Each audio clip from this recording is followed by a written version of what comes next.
Barnaby Rudge by Charles Dickens, Chapter 59.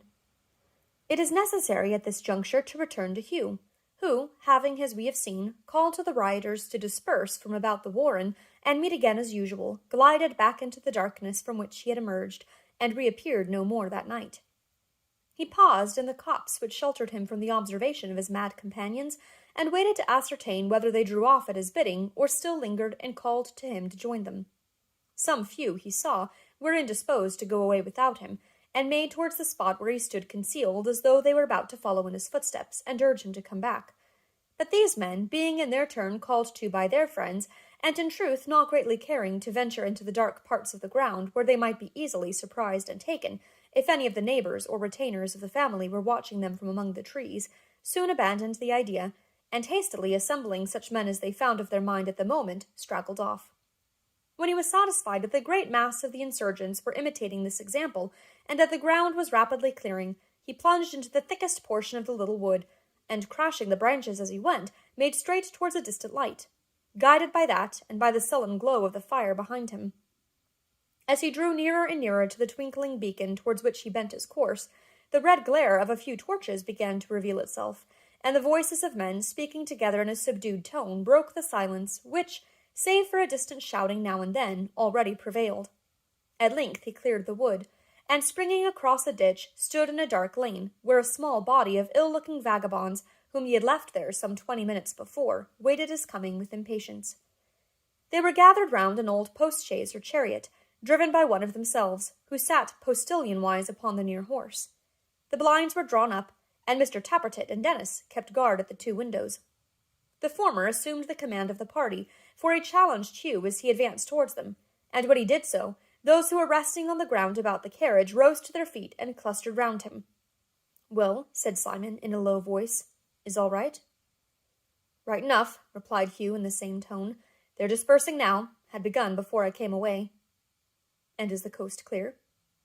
"Clear enough before our men, I take it," said Hugh. "There are not many who, knowing of their work over yonder, will want to meddle with them tonight. Who's got some drink here?" Everybody had some plunder from the cellar. Half a dozen flasks and bottles were offered directly. He selected the largest, and putting it to his mouth, sent the wine gurgling down his throat. Having emptied it, he threw it down, and stretched out his hand for another, which he emptied likewise at a draught. Another was given him, and this he half emptied too. Reserving what remained to finish with, he asked, "Have you got anything to eat, any of you? I'm as ravenous as a hungry wolf. Which of you was in the larder? Come." "I was, brother," said Dennis, pulling off his hat and fumbling in the crown. "There's a matter of cold venison pasty somewhere or another here, if that'll do." "Do!" cried Hugh, seating himself on the pathway.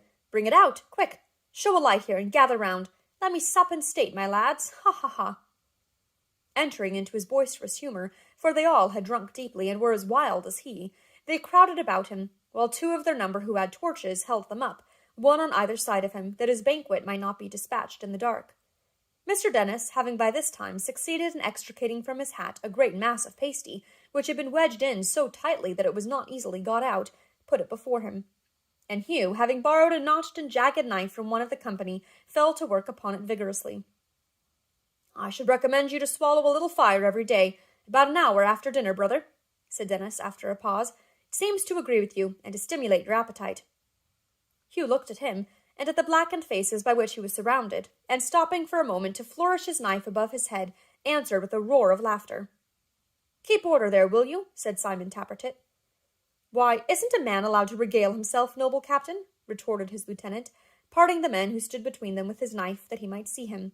"To regale himself a little bit after such work as mine? What a hard captain! What a strict captain! What a tyrannical captain! Ha, ha, ha!" "I wish one of you fellers would hold a bottle to his mouth to keep him quiet," said Simon, "unless you want the military to be down upon us." "And what if they are down upon us?" retorted Hugh. "Who cares? Who's afraid? Let 'em come, I say, let 'em come. The more the merrier. Give me bold Barnaby at my side, and we too will settle the military without troubling any of you. Barnaby's the man for the military. Barnaby's health." But as the majority of those present were by no means anxious for a second engagement that night, being already weary and exhausted, they sided with Mr. Tappertit, and pressed him to make haste with his supper, for they had already delayed too long. Knowing, even in the height of his frenzy, that they incurred great danger by lingering so near the scene of the late outrages, Hugh made an end of his meal without more remonstrance, and rising, stepped up to Mr. Tappertit and smote him on the back. "Now then," he cried, "I'm ready. There are brave birds inside this cage, eh? Delicate birds, tender, loving little doves. I caged 'em. I caged 'em. One more peep." He thrust the little man aside as he spoke, and mounting on the steps, which were half let down, pulled down the blind by force, and stared into the chaise like an ogre into his larder. "Ha, ha, ha! And did you scratch and pinch and struggle, pretty mistress?" he cried as he grasped a little hand that sought in vain to free itself from his grip. "You, so bright-eyed and cherry-lipped and daintily made? But I love you better for it, mistress. Aye, I do. You should stab me and welcome so that it pleased you, and you had to cure me afterwards. I love to see you proud and scornful. Makes you handsomer than ever, and who so handsome as you at any time, my pretty one?" "Come," said Mr. Tappertit, who had waited during the speech with considerable impatience. "There's enough of that. Come down." The little hand seconded this admonition by thrusting Hugh's great head away with all its force, and drawing up the blind amidst his noisy laughter, and vows that he must have another look, for the last glimpse of that sweet face had provoked him past all bearing. However, as the suppressed impatience of the party now broke out into open murmurs, he abandoned this design, and taking his seat upon the bar, contented himself with tapping at the front windows of the carriage, and trying to steal a glance inside. Mr. Tappertit, mounting the steps and hanging on by the door, issued his directions to the driver with a commanding voice and attitude. The rest got up behind, or ran by the side of the carriage as they could. Some, in imitation of Hugh, endeavoured to see the face he had praised so highly, and were reminded of their impertinence by hints from the cudgel of Mr. Tappertit. Thus they pursued their journey by circuitous and winding roads, preserving, except when they halted to take breath, or to quarrel about the best way of reaching London, pretty good order and tolerable silence.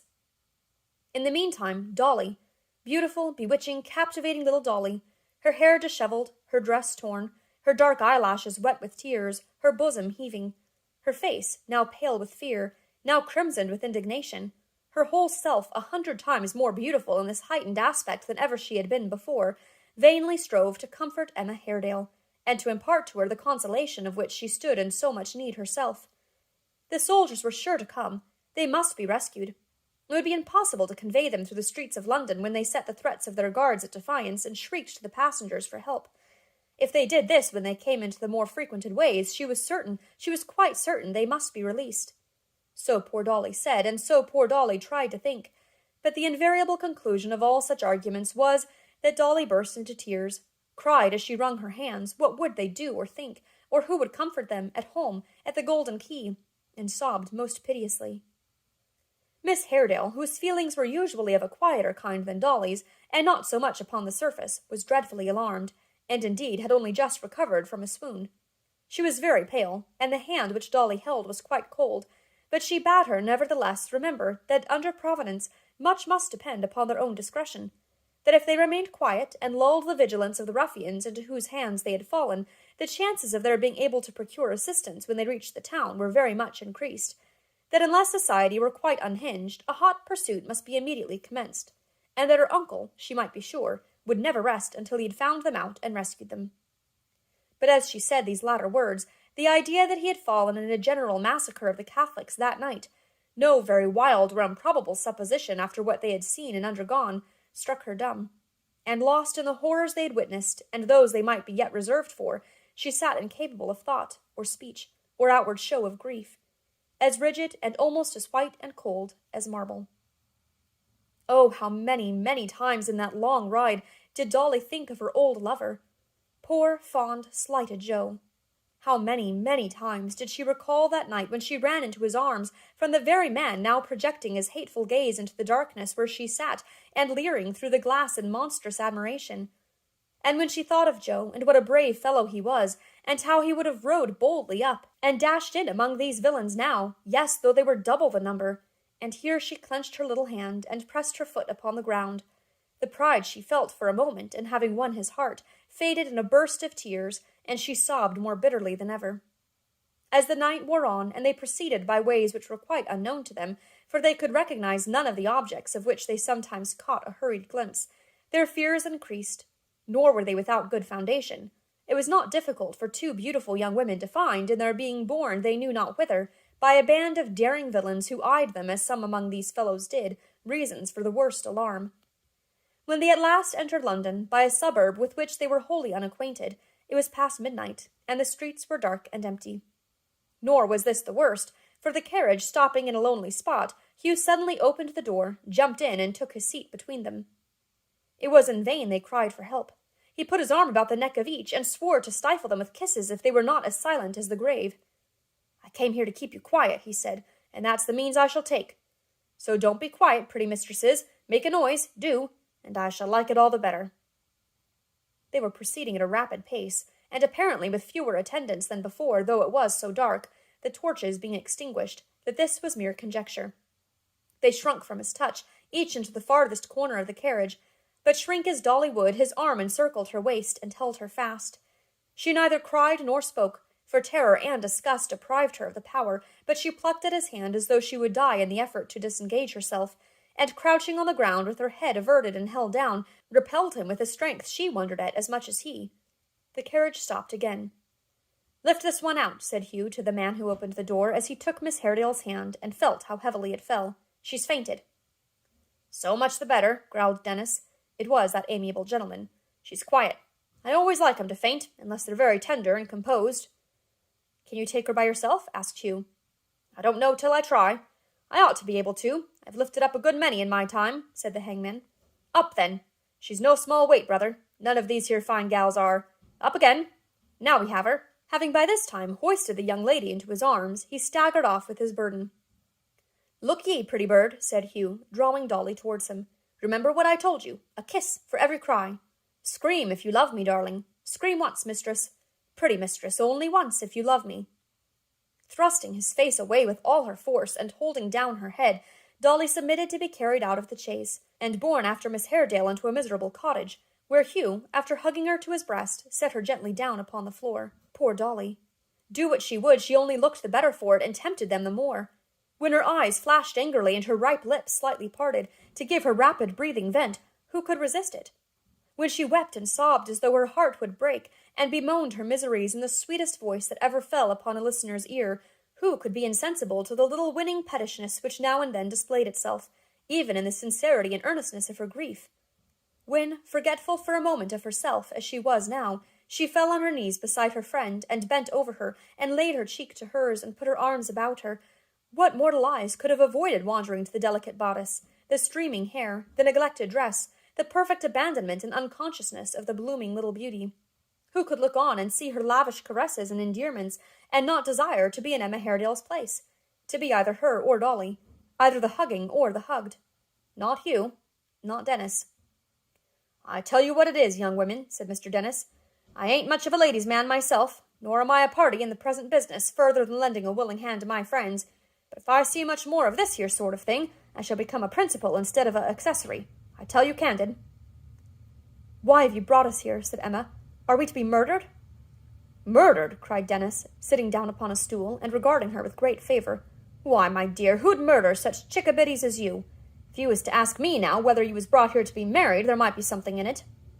And here he exchanged a grin with Hugh, who removed his eyes from Dolly for the purpose. "No, no," said Dennis. "There'll be no murdering, my pets. Nothing of that sort. Quite the contrary." "You are an older man than your companion, sir," said Emma, trembling. "Have you no pity for us? Do you not consider that we are women?" "I do indeed, my dear," retorted Dennis. "It would be very hard not to, with two such specimens afore my eyes. Ha, ha! Oh, yes, I consider that. We all consider that, miss." He shook his head waggishly, leered at Hugh again, and laughed very much, as if he had said a noble thing, and rather thought he was coming out. "There'll be no murdering, my dear. Not a bit on it. I tell you what, though, brother," said Dennis, cocking his hat for the convenience of scratching his head, and looking gravely at Hugh.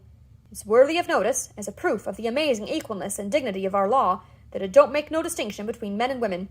I've heard the judge say sometimes to a highwayman or housebreaker as had tied the lady's neck and heels, you'll excuse me making mention of it, my darlings, and put him in a cellar, that he showed no consideration to women. Now I say that there judge didn't know his business, brother, and that if I'd been that there highwayman or housebreaker, I should have made answer, 'What are you a-talking of, my lord? I showed the women as much consideration as the law does, and what more would you have me do?' If you was to count up in the newspapers the number of females as have been worked off in this here city alone in the last 10 year, said Mr. Dennis thoughtfully, you'd be surprised at the total. Quite amazed you would. There's a dignified and equal thing, A beautiful thing, but we've no security for its lasting. Now that they've begun to favour these here papists, I shouldn't wonder if they went and altered even that one of these days. Upon my soul, I shouldn't." The subject, perhaps from being of too exclusive and professional a nature, failed to interest Hugh as much as his friend had anticipated. But he had no time to pursue it, for at this crisis Mr. Tappertit entered precipitately, at sight of whom Dolly uttered a scream of joy and fairly threw herself into his arms. "I knew it! I was sure of it!" cried Dolly. "My dear father's at the door! Thank God! Thank God! Bless you, Sim! Heaven bless you for this!" Simon Tappertit, who had at first implicitly believed that the locksmith's daughter, unable any longer to suppress her secret passion for himself, was about to give it full vent in its intensity, and to declare that she was his forever, looked extremely foolish when she said these words, the more so as they were received by Hugh and Dennis with a loud laugh, which made her draw back and regard him with a fixed and earnest look. "Miss Haredale," said Sim, after a very awkward silence, "I hope you're as comfortable as circumstances will permit of. Dolly Varden, my darling, my own, my lovely one, I hope you're pretty comfortable likewise." Poor little Dolly! She saw how it was, hid her face in her hands, and sobbed more bitterly than ever. "You meeten me, Miss V," said Simon, laying his hand upon his breast. "Not a prentice, not a workman, not a slave, not the victim of your father's tyrannical behaviour, but the leader of a great people, the captain of a noble band, in which these gentlemen are, as I may say, corporals and sergeants. You behold in me not a private individual, but a public character, not a mender of locks, but a healer of the wounds of his unhappy country. Dolly V, sweet Dolly V, for how many years have I looked forward to this present meeting? For how many years has it been my intention to exalt and ennoble you? I redeem it. Behold in me, your husband. Yes, beautiful Dolly, charmer, enslaver. S. Tappertit is all your own." As he said these words, he advanced towards her. Dolly retreated till she could go no farther, and then sank down upon the floor. Thinking it very possible that this might be maiden modesty, Simon essayed to raise her, on which Dolly, goaded to desperation, wound her hands in his hair, and crying out amidst her tears that he was a dreadful little wretch, and always had been, shook and pulled, and beat him until he was fain to call for help most lustily. Hugh had never admired her half so much as at that moment. "She's in an excited state tonight," said Simon, as he smoothed his rumpled feathers, "and don't know when she's well off. Let her be by herself till tomorrow, and that'll bring her down a little. Carry her into the next house." Hugh had her in his arms directly. It might be that Mr. Tappertit's heart was really softened by her distress, or it might be that he felt it in some degree indecorous that his intended bride should be struggling in the grasp of another man. He commanded him, on second thoughts, to put her down again, and looked moodily on as she flew to Miss Haredale's side, and clinging to her dress, hid her flushed face in its folds. "They shall remain here together till tomorrow," said Simon, who had now quite recovered his dignity. "Till tomorrow. Come away." "Aye," cried Hugh. "Come away, Captain. Ha, ha, ha."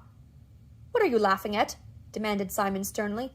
"Nothing, Captain, nothing," Hugh rejoined, and as he spoke and clapped his hand upon the shoulder of the little man, he laughed again, for some unknown reason, with tenfold violence. Mr. Tappertit surveyed him from head to foot with lofty scorn. This only made him laugh the more, and turning to the prisoners, said, "You'll take notice, ladies, that this place is well watched on every side, and that the least noise is certain to be attended with unpleasant consequences. You'll hear, both of you, more of our intentions tomorrow. In the meantime, don't show yourselves at the window, or appeal to any of the people you may see pass it, for if you do, it'll be known directly that you come from a Catholic house, and all the exertions our men can make may not be able to save your lives." With this last caution, which was true enough, he turned to the door, followed by Hugh and Dennis. They paused for a moment, going out, to look at them clasped in each other's arms, and then left the cottage, fastening the door and setting a good watch upon it, and indeed all round the house. "I say," growled Dennis, as they walked away in company, "that's a dainty pair. Master Gashford's one is as handsome as the other, eh?" "Hush," said Hugh hastily. "Don't you mention names. It's a bad habit." "I wouldn't like to be him, then, as you don't like names, when he breaks it out to her, that's all," said Dennis. "She's one of them fine, black-eyed, proud girls, as I wouldn't trust at such times with the knife too near 'em. I've seen some of that sort afore now. I recollect one that was worked off many year ago, and there was a gentleman in that case, too, that says to me with her lip a-trembling, but her hand as steady as ever I see one, 'Dennis, I'm near my end, but if I had a dagger in these fingers, and he was within my reach, I'd strike him dead afore me.' Ah, she did, and she'd have done it, too." "Strike who dead?" demanded Hugh. "How should I know, brother?" answered Dennis. "She never said, not she." Hugh looked for a moment as though he would have made some further inquiry into this incoherent recollection, but Simon Tappertit, who had been meditating deeply, gave his thoughts a new direction. "Hugh," said Sim, "you have done well today. You shall be rewarded. So have you, Dennis. There's no young woman you want to carry off, is there?" No," returned that gentleman, stroking his grizzly beard, which was some 2 inches long. "None in particular, I think." "Very good," said Sim. "Then we'll find some other way of making it up to you. As to you, old boy," he turned to Hugh, "you shall have Meg's, her that I promised you, you know, within 3 days. Mind, I pass my word for it." Hugh thanked him heartily, and as he did so, his laughing fit returned with such violence that he was obliged to hold his side with one hand and to lean with the other on the shoulder of his small captain, without whose support he would certainly have rolled upon the ground.